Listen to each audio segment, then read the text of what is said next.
Thunder in the Park, a day of unlimited hydroplane racing. Brought to you by Dutch Boy Paint. Dutch Boy, the proof is in the performance. And by Budweiser, the king of beers. Reach for that distinctively clean, crisp taste that says Budweiser. For all you do, this Bud's for you.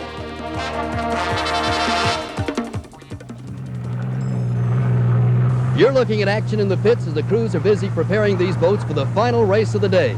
Hello, everyone. I'm Ed Dubrow, and welcome to Sampson State Park in New York. I'm happy to have working with me today a man who for the past 20 years has been known as the voice of Thunderboat Racing, Jim Hendrick. And also with us today, Miller Irvin. He piloted the Miss Madison to a second-place national finish last year.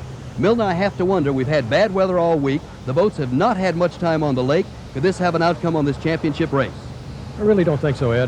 These are professional crews, professional drivers. They've driven on a 2-mile course before, which we have here.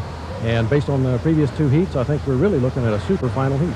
Jim, 6 boats in that final race. And 6 of the fastest boats in the world, Ed. Miss Budweiser has to be reckoned with. She's a national champion driven by Dean Chenoweth out of Tallahassee, Florida. Biggest competition, the turbine Pride of Pay'n Pak, driven by co-rookie of the year John Walters last year. The Atlas Van Lines will give a good account of itself with Chip Hanauer at the wheel. The Squire Shop, driven by Tommy DeHeath, who comes out of Detroit, Michigan area after a 4-year absence. And, of course, Tom Sheehy, a Delta airline pilot in the Rich Plan Miss Madison. And our doubtful starter, which should be the 6th boat, would be the veteran Bob Miller in Miss Rock, who took a rooster tail partially in the face, lost his windshield, and a couple of teeth out here, so he's a doubtful starter. Well, we'll have a chance to meet the drivers, take a closer look at the boats, and we'll show you highlights of the first 2 races as Thunder in the Park continues. This is the first time the Thunderboats have raced in New York State. In spite of a 1-day postponement because of rough water, they couldn't have found a more scenic setting than the Finger Lakes region. Let's meet the drivers writing this page in unlimited racing history. Hi, I'm Chip Hanauer. I drive the Atlas Van Lines Unlimited Hydroplane, and I'm from Seattle, Washington. Hi, I'm Bob Miller from Seattle. I drive the Miss Rock. Hello, my name's John Walters. I live in Seattle, Washington, and I drive the Pay'n Pak. Hi, I'm Dean Chenoweth from Tallahassee, Florida, and I'm the driver of the Miss Budweiser.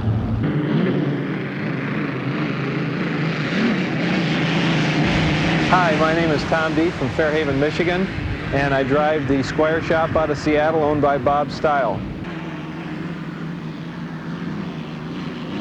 Hi, I'm Tom Sheehy from Miami, Florida. I drive the Rich Plan Miss Madison U6.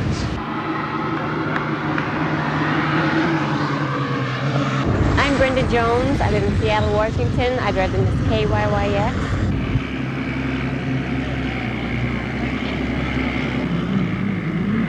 Normally 4 elimination heats are run. Today's format, only 2 heats. The top 3 finishes in each will make the championship race. That's right, we'll have 6 boats on this 2-mile course in the final, and the pressure is building. You're watching the first race run earlier today. The favorite, the defending national champion, Dean Chenoweth in the Miss Budweiser, has the lead. As we pick up the action with 2 laps to go, John Walters is closing the gap in the innovative Pay'n Pak. The Atlas Van Lines with Chip Hanauer at the controls is 3rd, but Tom Deeth in the Squire Shop is challenging for that spot. Unfortunately, Tom Sheehy in the Rich Plan Miss Madison failed to start. He'll have another chance in the 2nd heat. Dean Chenoweth and the Miss Budweiser continue to show the way to the finish line, but the turbine-powered pack with the 81 co-rookie of the year John Walters is having a great race. Every time the Pay'n Pak, designed by Jim Lucero, hits the water, heads and stopwatches turn. The turbine engine may replace the piston-driven airplane engines now being used. Incidentally, Walters, who used to be on Bill Muncie's crew, helped to build the boat. Tom Deeth, who won the Gold Cup in '76 in a boat he built, is having a great race, but Chip Hanauer will bring the Atlas Van Lines home in 3rd place. This history-making first heat for Unlimiteds in the state of New York belongs to Dean Chenoweth and the Bernie Little-owned Miss Budweiser.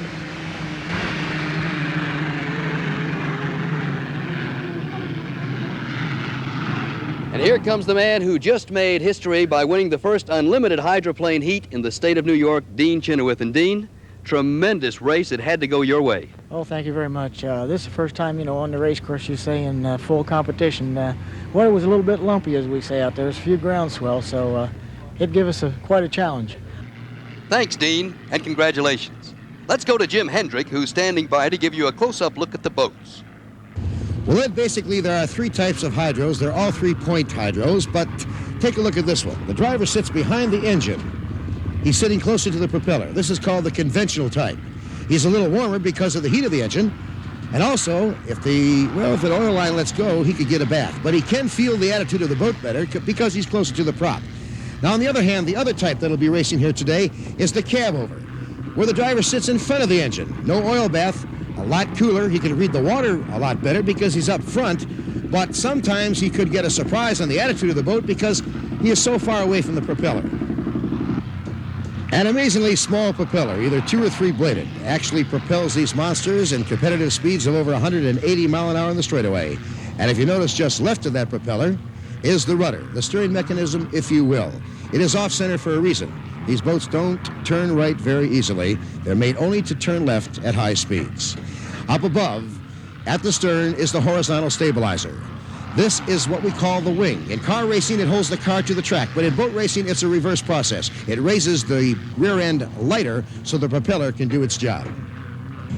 And this particular piece of equipment is called the skid fin. Comes down the left side of the boat, dips into the water. Without it, if it should happen to break, the boat would go into a complete spin in those tight turns, the corners. So there you have a quick look at these beautiful hydros. And if you think they're pretty here, Ed, wait till you see them on the water. Thanks, Jim. In the second qualifying race, Brenda Jones, the only female in modern times to qualify in Unlimited, had problems with the KYYX and had to bring her in. Bob Miller got caught in a rooster tail in the first turn and was injured when his windshield blew off, but qualified for the championship race. The heat turned into a two-boat affair between the rich plan Miss Madison and the Squire Shop. From the first turn, Tom Sheehy and Tom Deeth have held it side by side, only feet apart at 150-plus miles per hour. Talk about irony. They're great friends, started in boat racing at the same time, and have returned to the Unlimited Wars after spending the last few years racing cars. Tom Deeth in the Squire Shop is a second-generation driver. His father, Al, used to race in the 40s and 50s. Tom Sheehy was Rookie of the Year in '71. Both have automatically qualified for the championship race. You think they'd back off and save their equipment, but this is what Thunderboat racing is all about. The only way to really enjoy it is to experience it in person. They're looking for the checkered flag as they go to turn 3 and 4. Tom Sheehy brings the Madison tight through the turn. Here comes the Squire Shop. Deeth has turned up the wick.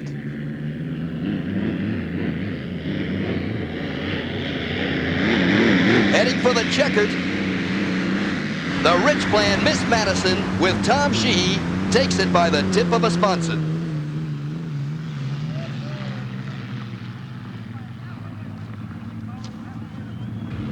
One of the most exciting and interesting starts in all of racing is in the Unlimiteds. This is the chief referee, Lee Shaneth. Lee, it's a race within a race. It's a very big part of our sport. We have a unique way of doing it. We fire a 5-minute gun and put out a yellow flag. Then after 4 minutes, we change that to a white flag and fire a 1-minute gun. Now we have a huge 12-foot diameter blackout clock. When that clock blacks out and gets to 0, the boys better be there and going fast, and they normally are. Well, he's a man who knows of what he speaks because he's a 3-time national champion and a former Gold Cup winner. Well, we're set for the championship race as Thunder in the Park continues. Welcome back to Sampson State Park in New York. I'm Ed Dubrow with Jim Hendrick and Milna Erman. We're ready for the championship race. Here's the lineup, and you'll hear what the drivers have to say about their strategy. The start's the most crucial part of the race for everybody, and jumping out in front is the most important. And I think what we'll be looking to do is get on the outside and get as much speed as we can at the line and hopefully be the first one to that first corner. Well, my whole strategy is just to finish, hopefully somewhere in the money.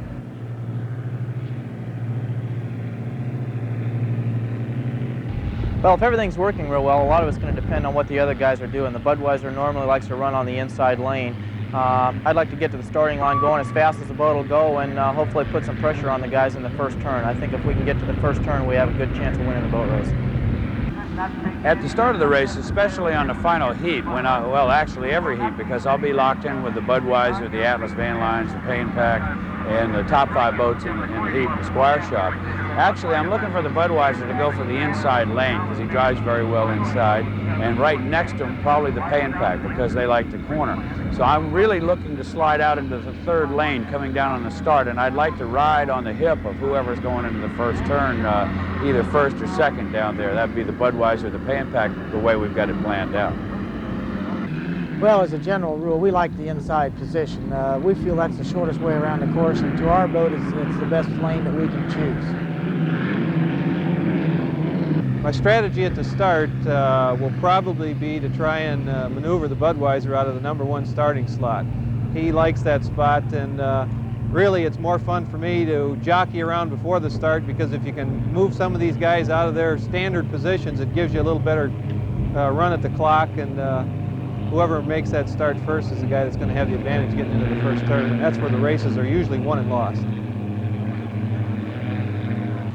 This looks like a fantastic start, Jim. And it looks as though the Atlas Van Lines is going to want lane 1. And if that's a surprise, it looks Chenoweth and the Budweiser takes lane 2. Lane 3 is the Pay'n Pak with John Walters. And on the outside, it's going to be the Squire Shop with Tommy DeHeath, and back of the pack, Tom Sheehy in the Rich Plan Food Service. As they come down to start the race, they dive for corner number 1. What an exciting start. Walters, Chenoweth, Hanauer, and Deeth all hit the line on the money.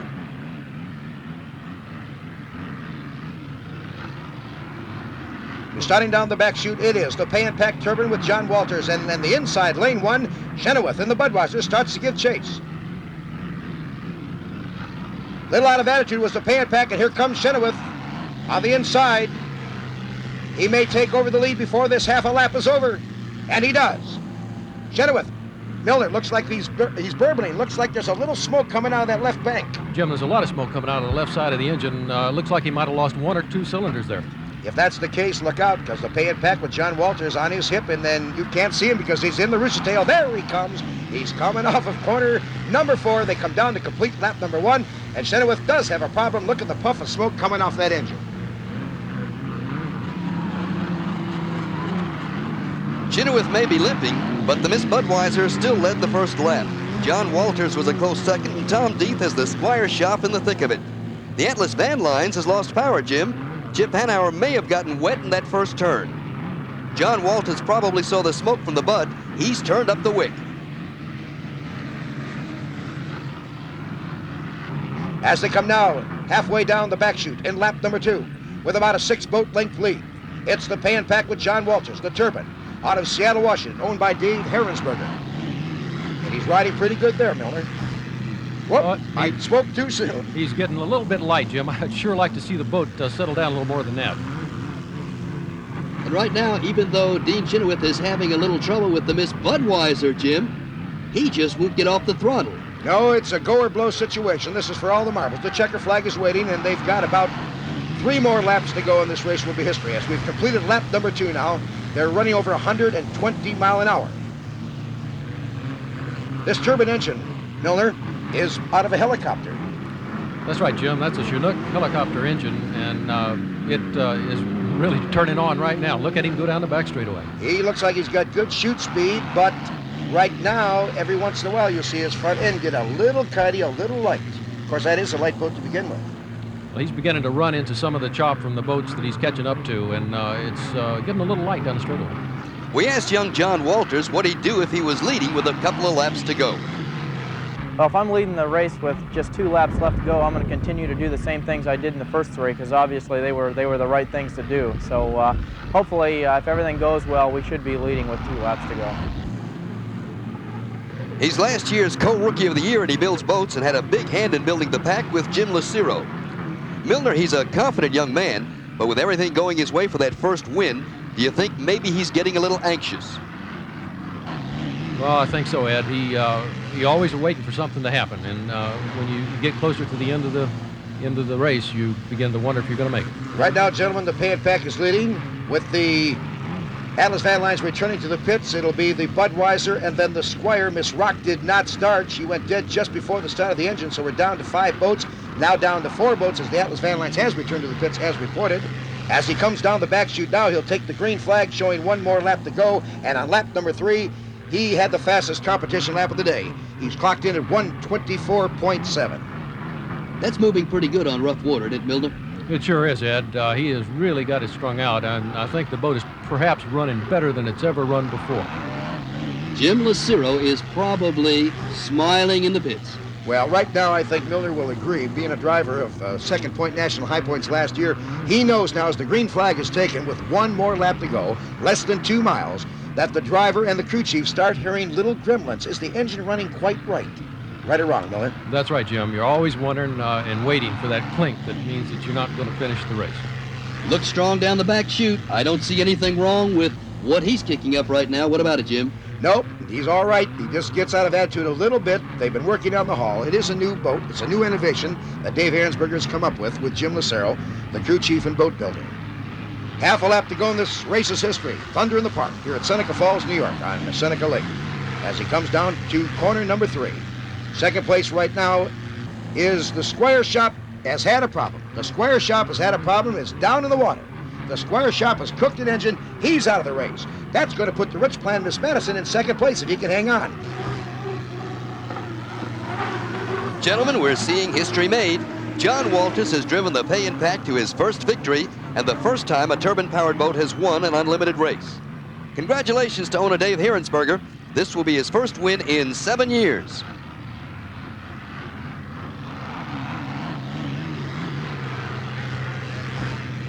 And here comes Tom Sheehy in the Miss Madison. He'll take second place. Tom has had a big day too. And John Walters is so happy he can hardly sit still in this boat. I'll be back to talk with him as Thunder in the Park continues.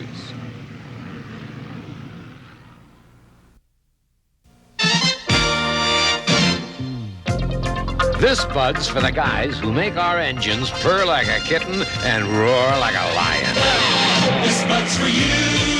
For all you do, the king of beers is coming through. Yeah, just for you, that distinctively clean, crisp taste that says Budweiser. For all you do. This Bud's for you. Well, here's the winner, John Walters. And John, the race had to go the way you planned. Yeah, we rolled in here last Thursday night, I guess it was, hoping to win the race. We ran extremely well right off the trailer. We managed to run pretty well this morning in our last-minute testing and qualifying, and the boat just ran strong all day long. And that all that credit goes to all the people at Pay'n Pak that are behind us and work on the boat and make it go out and run strong for me. John Walters, you should consider this a very big win. I do, not only for myself, but for all of the fans all over the country that have backed Pay'n Pak teams for so long, and especially in front of such an enthusiastic crowd here in New York. This also marks the very first time in APBA history that any event has ever been won by a turbine-powered raceboat. We'd like you to take a look at the replay of the race and give us your thoughts. Where did you feel the most competition would come from? Well, I knew that the Budweiser was going to run real strong, and I wanted to keep a good close eye on him all the time. And going down the back straightaway there, the boat got a little bit light a couple of times, and Dean, I had ended up coming off the power, and when I did, I ended up coming off a lot more than I really wanted to, and Dean managed to squeeze by me there. But we picked up a lot of time here in this upper turn and was able to out-accelerate him coming off the pin. As you came around the lap 1, it seemed like you would go wide and maybe lose a little control. Well, actually what I wanted to do was keep the boat out in good, clean water, keep the boat speed up, and be able to come off the pin real well. And as you can see here, we were able to out-accelerate the Budweiser going down this front straightaway, and that's really where I started to build some confidence that we could actually run by these guys if we needed to do that. Jim Lucero, who designed the only turbine-powered boat on the tour, is with us too. And Jim, I have to wonder if you're a little proud when you watch that acceleration. Oh, absolutely. We've had a lot of problems with the boat over the past 2 years, and we've been pointing to get the thing to handle good in competition water, and we've finally gotten the thing to where we can actually use some of the power that the engine will develop, and John just did an excellent job of utilizing that.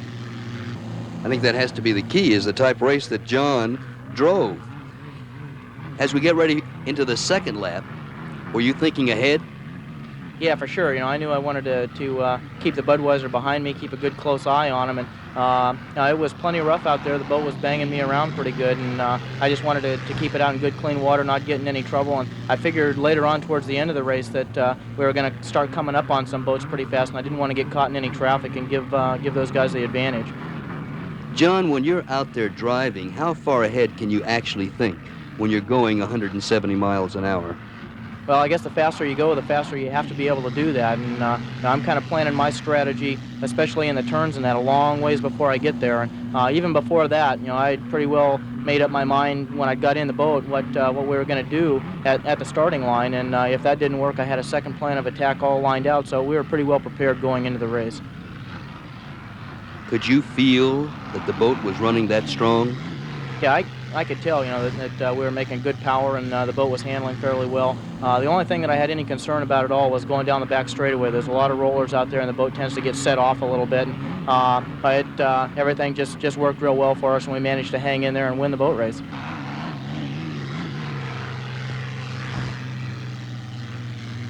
Well, I knew that, each lap the water got progressively rougher and rougher. I was trying to run a lane that would enable me to keep all the guys behind me in the rougher water than I had to run in. And so I just kept, changing lanes and tightening up the radius through the turn so that nobody could sneak inside me. And just at this point, I was just kind of hoping that everything would stay together and we didn't break anything and were able to go out and finish. Well, I'd have to say I'm with two very proud people. The first win for the turbine-powered Pay'n Pak. John Walters, Jim Lucero, congratulations, and I hope this is just the start of many, many more. Thank you. I hope so, too. Thank you. Thunder in the Park was brought to you by Dutch Boy Paints. Dutch Boy Paints, the proof is in the performance. And by Budweiser, the king of beers. Reach for that distinctively clean, crisp taste that says Budweiser. For all you do, this Bud's for you.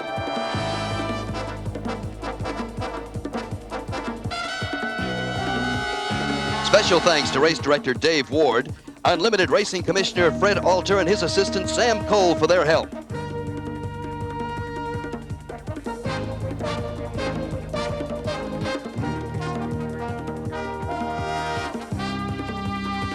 And now, speaking for Jim Hendrick and Milna Urban, I'm Ed Dubrow. Thank you for watching.